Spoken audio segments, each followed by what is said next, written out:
In this video, we are going to show how to configure the tracking of our camera Qt Voicetrack. To do this, the camera must first be connected to the local network, LAN. Once we make sure that this is done, we have to open the camera CMS application, where we can select the camera that we want to configure. As we can see on the screen, the cameras appear in blue. Once we have it selected, we have to go to Main View. As we can see, we can move the camera with the buttons that appear at the bottom left. By moving the cursors and zooming in and out, we can set the different presets. To set a preset, we have to select the number, select the plane and hit the Set button. These numbers will match those on the camera's remote control.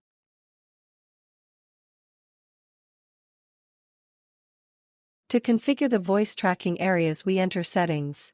Once inside, we select the area we want to set, green rectangle, and click on the Save button. If there are elements in the room such as blackboards, projectors, or spotlights that we do not want to influence the tracking, we can define blocking zones, red rectangle.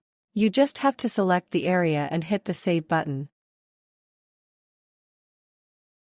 As we can see, up to 8 different blocking zones can be added. In addition, in the Basic 2 tab we can regulate the sensitivity of the different parameters, always advising to keep them at the highest possible value. And ready? That's how easy it is to set up the Qt Voicetrack camera.